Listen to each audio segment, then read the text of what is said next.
So, good morning, welcome to Yoo2Be's podcast for financial and business advice. My name's Ben Coates, I'm the Regional Director of Yoo2Be. In the room this morning we have...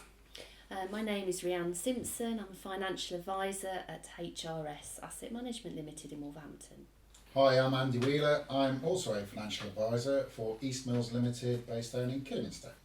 Good morning, I'm Andy O'Connell and I'm the founder and MD of Yoo2Be Networking. Hello, I'm Pete Savage. I'm a will writer with Deed Safe Wills and Legal Services. And hi, I'm Shaun Philpott from Copia Wealth and Tax firm of Chartered Accountants in Wolverhampton. Okay, so this morning's podcast we're going to start with planning the current climate. There is no doubt that we are in very uncertain times with Brexit, no Prime Minister in situ at the moment. So who would like to start in the current climate predictions? One of the concerns that we're getting from clients at the moment is the current uncertainty in the markets and the volatility that Brexit and other things is continuing to add. But one of the points to remember really for clients is that although Brexit seems like it's on the pages of all the newspapers, actually in the bigger picture in the world economy, it's just a drop in the ocean really. And it's our job as advisors to ensure that clients stay invested, that they're not led by their emotions and they keep doing really the strategies that we've put in place to enable their money to grow. And just a couple of things, lots of opportunities. So, fund managers are buying UK stocks at a cheaper price. And also if sterling depreciates, then with currency, actually stocks will go up. So there's a lot of opportunities there. Yeah, I'd reiterate Rhiannon's points there, to be honest with you.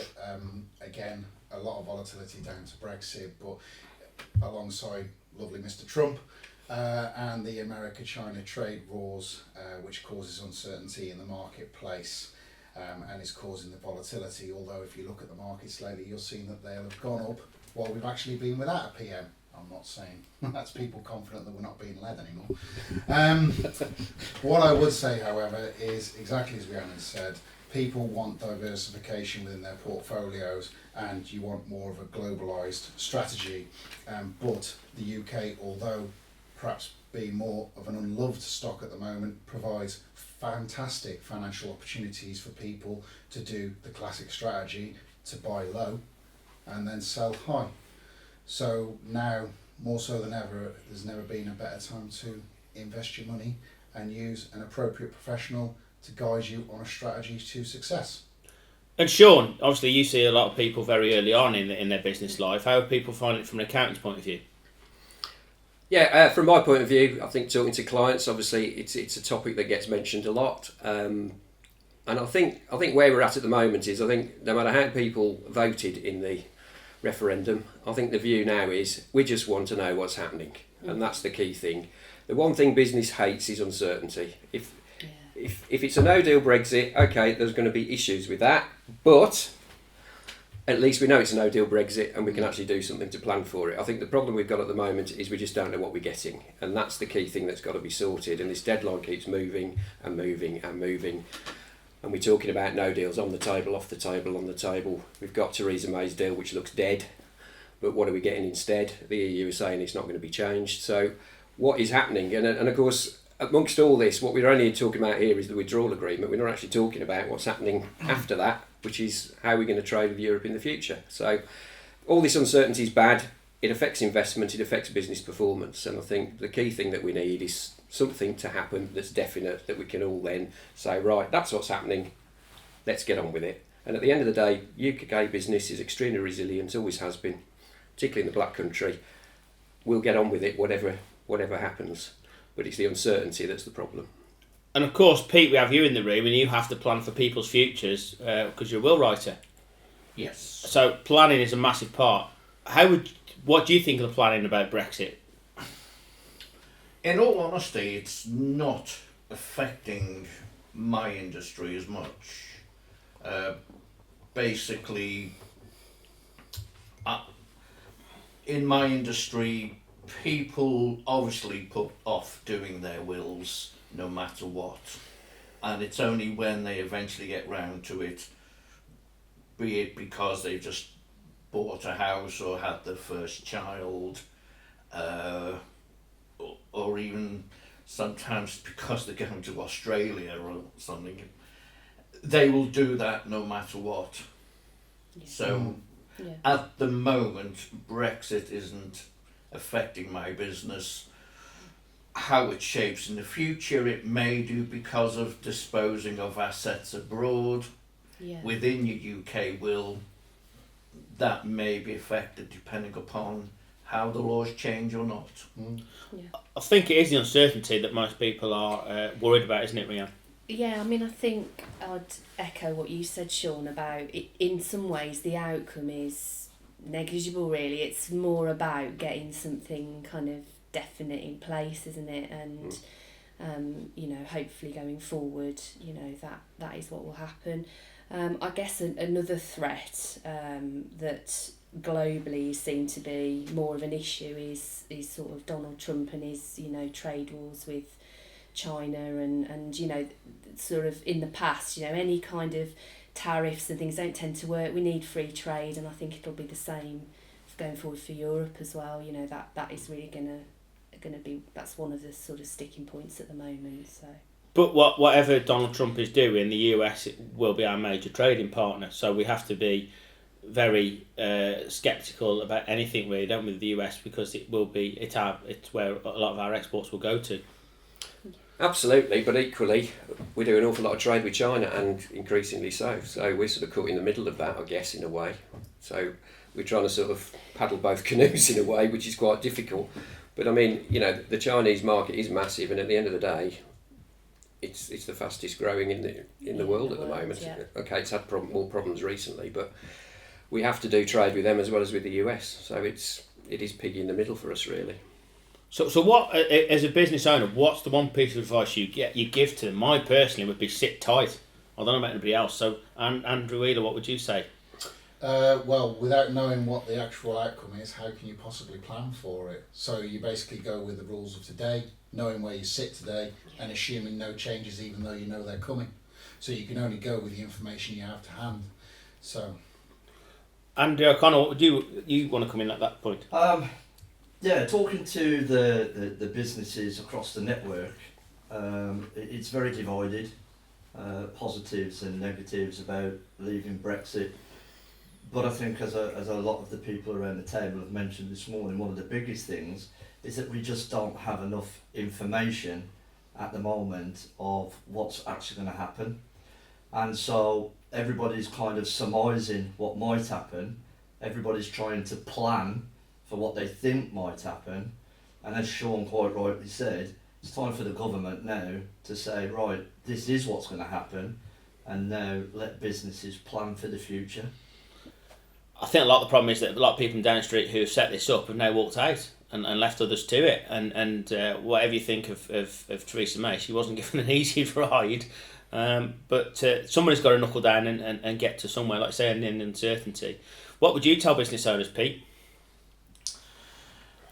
I'm going to repeat really what was said before, is see what the future holds.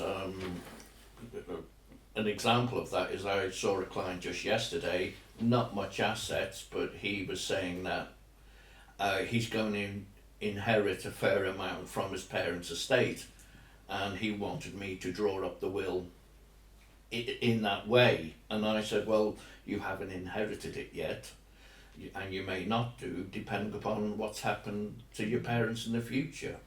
And it's the same with the country. We don't know what's happened yet, so you cannot draw up a will or plan for something you don't know yet. Quite an analogy there, Pete, really. It's probably hit home to most. Rhian? I mean, we're telling clients to sort of trust that, so, you know, like Andrew was saying about portfolios being quite diverse, so to really not panic, you know, not sort of start, you know, thinking they've got to take everything out, because that's really not the best thing to do. I mean, if clients feel that they want to switch to a more cautious investment, then we're always there to help to, you know, bring that risk level down and to look at what they hold. So that's our advice, really, to kind of just stick with things, and, you know, we will guide you through that and, you know, help you with that. So As investments dropped during this time? yes. Yes. Yeah, yes, there isn't an asset class, I think, apart from property that hasn't reduced. It's affected everything because markets don't like uncertainty. It doesn't matter what the outcome is, they just don't like uncertainty. So yes, that's part of investment. I think when we look at trading, world trading, I think one of the good things about it now is that the ball is back in our court. We're going to be under no kind of extreme guidelines like we were before. And when you look at whether you like or dislike Donald Trump and what's happening with China and how he's negotiating with them, the one thing that you look at there is how the steel industry back in the US is growing massively because of the negotiations and the taxes that he put on China with the steel industry. And so it kind of says, you know, there's negotiations there that we actually, as the United Kingdom, are very good at doing. And I think it's something that will give us that free roll to be able to do again in the future, once we know what's happening. I think I agree. I think that the one fact that I've been disappointed in is that nobody's actually grasping the opportunity. No matter what happens in life, there's always an opportunity there, and we have got the opportunity to negotiate our own trade deals, but we haven't even moved forward on any of them. I mean, was it... we were told that we'd have 7 or 8 lined up. We haven't got really one lined up, and I think that's where we're missing out as a country. Well, technically, Ben, I mean, anybody who is exporting from the UK abroad, they're going to be wanting to buy more at the moment because of sterling's devaluation. So anybody exporting at the moment should have, and you can help here, please, Shaun, seen an increase in the amount of goods that are being purchased because businesses not too fussed about politics unless it's affecting them. However, if it's to do with their profit and they can get more of the same thing, the same quality for less, which right now they can if they're purchasing from the UK, why wouldn't they? Shaun, I don't know if you've seen any of your companies that you look after with exports. Yeah, I mean, it's very much a mixed bag. If you're an importer particularly from the EU at the moment, because of the weakness of sterling, it affects your margins badly, obviously, because it's more expensive to get the goods in. I mean, I've got a client who sells machines and buys a lot of them from Italy, for instance. Now, at the moment, their margins are shot to pieces because of the weakness of sterling, and they're having to sort of try and jump in when sterling recovers, because it is pretty volatile at the moment. It's almost like jumping in when you get the opportunity. But obviously, on the other side of the coin, if you're exporting, I've got a lot of clients who export who think the world's fantastic at the moment. So it does depend on where you sit, really. And I think, and again, a lot of businesses in the UK, you know, businesses like mine, are not really generally going to be affected by Brexit, whichever way it goes. But there are a lot that will be significantly affected. And obviously, a lot of those in this area, like the car industry, which, you know, is in a problem area at the moment. There's a lot of other external pressures outside of Brexit on that market, but Brexit is also a key factor. And I think it just depends on where you sit. Some people are just not affected, some people are partly affected, and some people have got massive issues with it. And it's those that I feel sorry for because of this uncertainty, because they don't really know what they can do to get around the problem at the moment. Pete? Yeah, I think also the important thing is don't get whipped up too much by the negative atmosphere the media is putting out. Who knows, at the end of the day, whatever deal is struck, it may be good for us. And so let's not get pushed into recession just by negativity. Do you think part of the problem is that we haven't really got business minds approaching the deal? We have got politicians that have interests, you know, whereas if you had the best business owners in the UK negotiating a deal, the EU have a lot tougher time. Yeah, I think I'd probably agree with that. I think certainly business needs to be involved in it. There is a horrible danger that it is politicians talking to politicians, which is the worst of all worlds, really, because they're just in it for themselves at the end of the day. It's about them, it's not about the greater good of the country and everything else. So in an ideal world, you'd like that to happen. And I suppose looking at the looking at the candidates coming through as potential prime ministers, that's an issue. Which one of those two potentially is the better one from a business point of view, I suppose. It's a poison chalice, though, isn't it? Whoever gets the role still, because it's probably the most difficult time to be prime minister because of such a small majority in the House of Commons itself. It's not, any one mind change can influence the result of anything, really. Yes, Andy. It's an interesting point because when you look at the two candidates, Jeremy Hunt is actually a businessman. He actually started his own business from the ground up. So, when you look at the margin between the amount of votes with Hunt and Boris, it's quite interesting because we seem to be tending to go away from the person who knows about business and started his own business to a politician.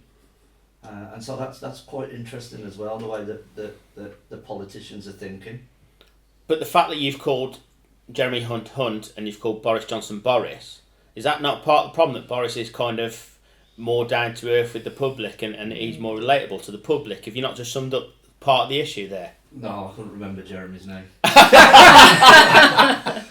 but it is a good point. I think obviously profile wise, Boris has got it, and he has got that bit of extra personality. And I must admit, Jeremy Hunt does come across as a little bit, I don't want to say boring, but he does come across a bit like an accountant, really. Someone says the accountant. But having said that, obviously he has got a business hat on. And I think that that is important, and I think probably if you're talking to a lot of people in business, they'd probably be saying, well, out of the two, actually, I'd rather he was negotiating Brexit rather than Boris. But other people say, well, Boris has got a bit of a feel-good factor, and at the moment we could perhaps do that in the country. So it is difficult to know what the best solution to that is, really. So just wrapping up this section of the podcast, any final points on the markets and how we should just keep calm, I think, is the message from us all, isn't it? Just keep calm, sit tight, get on with what you do and do what you're good at. Yeah. And let others get on with what they're... Yeah, if you don't need your money out now, don't draw it out now. Yeah. We're in a volatile time. Just wait. So keep it in the investments, keep it in the business bank account, and keep it with the will writer, and invest it in networking. Thank you. So today you've heard the power of Yoo2Be Networking, where we've taken an extra step to give you the sound advice that you've been given. To talk to these people direct, please contact them on their links, which will be below. We'd like to thank Shaun from Copia Wealth and Tax this morning for hosting the podcast. Shaun, really appreciate you allowing us into your office, and thank you very much for hosting it. Thank you. Thank you. It's a pleasure. Thanks, Shaun.